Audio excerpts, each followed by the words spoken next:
The new mid-set 9.5 is finally here, so it's time to relearn the game again and conquer the meta as quickly as possible. So let us help you out by running you through our top 5 comps to abuse in patch 13.18. First up, we have Roll the Rogues, and finally those assassins are looking like they're going to be a real threat this set after an underwhelming appearance in set 9. You'll run Qiyana, Ekko, Katarina and Graves as your rogue units, and then add in Silco, Nico, Taric and Melio to get access to those Ixtal hexes and buff up your rogue carries in the front line. For the legend to play in this comp, we'd recommend going for Twisted Fates, as you really want to have those ideal items on your rogue carries to make them wipe out enemy carries in one ult cast. This is a slow roll comp, as you want to roll at level 6 earliest or 7 to find copies of your main rogue carries Qiyana and Ekko and 3-star them. For items, you want to focus on glove item components, as you're going to need a lot of them. Qiyana wants Infinity Edge, Titan's Resolve and Bloodthirster, but Ekko wants a Jeweled Gauntlet followed by Double Hand of Justice. Send all remaining AP or mana items towards Silco, with a blue buff and Hand of Justice being perfect. Katarina can also be a great way to dump some items with Gunblade and then something else like Ionic Spark. For your augments, your highest priority is getting your hands on one of Twisted Fate's Legend Augments Pandora's items, to make sure you get the perfect itemization on those carries. Aside from that, the rogue specific augment Vampiric Blades for more survivability, any rogue heart's crest or crown, as well as idealism for the bonus Hand of Justice damage are all S tier in this comp. The great thing about this mid set though is augment win rates are back. So with our in-game overlay, you'll see all the highest performing augments in every single selection round. Check out the link in the description to get it all set up in just a few clicks. Next up, we have Walk the Plank, which is a comp full of bilge rats who will rain down tons of cannonballs to the battlefield. You'll use 7 Bilgewater units in Nilah, Misfortune, Nautilus, Gangplank, Twisted Fates, Graves, Alawi, and then also finally Darius as a trait filler. For the legend to play, we'd recommend just going for the good old Porro to keep your options wide open, as this comp does have a ton of different augments you can play around. This is a default leveling comp which plays around getting to level 7 to find your 4-cost main carry Nilah, as well as 2-starring your secondary damage dealer Misfortune. You will also need to hit level 8 to truly lock down this comp, as this is where you will roll to find your last and hardest to get bilge rats in Gangplank. For your item priority, Nilah is your main focus, and as an AD carry she'll do best with a Bloodthirster, Titan's Resolve and then something else like a Rapid Fire Cannon. After that, you can load up Nautilus with defensive items like Bramble Vest, Dragon's Claw and Redemption, and then you have your AP carry Misfortune, who'll do best with the blue buff, Jeweled Gauntlet and Gunblade. Any remaining items you'll want to throw onto Gangplank, as he's the most expensive build rat who can make use of almost any items, because you can play him in either the front line or the back line. For augments, you definitely want to pick up any Bilgewater Heart's Crest or Crowns, to make it easier to hit that 7 trait threshold in case you can't find Gangplank. You can also go for the Dedication augment for the same reason. Then you also have Rising Infamy, which is more of an economy augment, but the extra loot you get simply from running Bilgewater will be way too good to miss out on. Aside from that, any general augments that bolster your board are great, but the new Stationary Support Dummies augment is definitely one to keep an eye out for. If you want to learn more about Walk the Plank or any other S tier comp, then on our site and overlay we have in-depth expert video guides for all the strongest comps you can play in each and every patch. Coming in at number 3, we have Feathernauts, which is a balanced mix of Vanquishers and Juggernauts.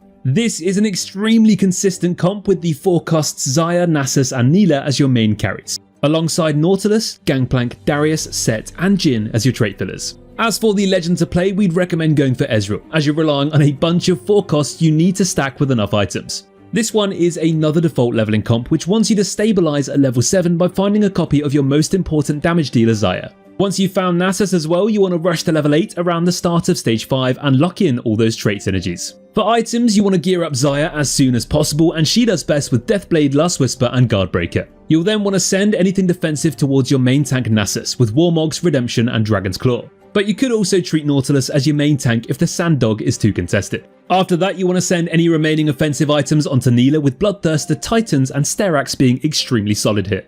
Similar to the last comp, you have a bunch of different augments to play for in this one, but Vanquisher or Juggernaut augments as well as scoped weapons are definitely your best bets. A cut above is also a great option, but since we're choosing Ezreal, you can also pick up Buried Treasures to make sure your carries are happy with 3 items each. Coming in at number 4, we have Tactical Strategists, which as you may have guessed is a strategist focused comp, with Azir as your main source of damage. You want to run Azir, Nasus, Silco, Aatrox, Sion, J4, Misfortune and Swain. And for the legend to play, we'd recommend going for Vladimir or Ezreal again. This is our 3rd default comp in our list, as you'll mainly play around your strategist bird in the backline and his other 4-cost companions Nasus and Silco. When it comes to items, you want to focus on bows and attack speed first to give your main carry Azir a Nasus Tooth Rage Blade and then follow up with raw damage in Jeweled Gauntlet. Nasus is your main tank in this comp too, but if you do hit J4 first, you could also turn him into your main tank instead. For items with Azir and Silco in the back, try to add Ionic Spark to your frontline, but honestly you can just go for anything defensive here. Speaking of Silco, treat him as your AP and mana item holder with options like Blue Buff and Hextech Gunblade. For your augments, a Strategist Heart or Soul are amazing in this comp, allowing you to activate the highest ceiling of this trait. Tactical superiority is also a no-brainer, as it'll add tons of damage to your team and especially on those carries too. You should also look out for any form of unified resistance, as it'll always synergize with your positioning, but you can just go for other strong combat augments like Ascension. Finally, we have our new Noxian Slayers comp, which is a super strong pairing of traits once you get access to the right units. It runs with Mordekaiser and Katarina as your main Noxus damage dealers and ideally Sion as your main tank. The full comp uses Mordekaiser, Katarina, Sion, Aatrox, Darius, Rek'Sai, Qiyana and Swain. And for the legend to play, we'd advise going for Ezreal again for items or the Poro to keep it flexible. As this comp focuses mainly around a 4-cost carry in Mordekaiser, this is yet another default leveling comp, which means reaching level 7 at the start of stage 4 and stabilizing and transitioning items by bringing in the Iron Revenant. This new 4-cost Noxian carry will do best with Rapid Fire Cannon, Jeweled Gauntlet and Nash's Tooth. Ideally, you'll be using the highest cost Noxian Sion as your main tank and gear him up with Protector's Vow, Warmog's Armor and Dragon's Claw. Although if you can't find Sion, just use Swain as your main tank instead. Any leftover items can go onto your remaining 3-cost Noxus units. If you've got a bunch of AP items left over, then load up Katarina, and if you have more AD or hybrid ones, then just load up Darius instead. When it comes to augments, it's safe to say that a Noxus or Slayer Heart's Crest or Crown will make this comp pop off even harder. Scoped Weapons is also OP here too, as it gives you back one item on Mordekaiser, and you can go for even more damage. Finally, a comp so heavily invested in Noxus and Slayers obviously loves those trait-specific augments Total Domination or Slayer's Resolve. So that's our top 5 comps, but we have many more new comps over on our website. So make sure you check those out and have fun testing them all out and enjoy the free LP along the way. If you need a bit of help getting the hang of the new set, then don't forget to download our in-game overlay. For expert guidance on how to play all stages of any game, which items to slam, which comps to play based on your units and items, and so much more. Best of luck with the new set guys, and we'll catch you in the next one. Take care.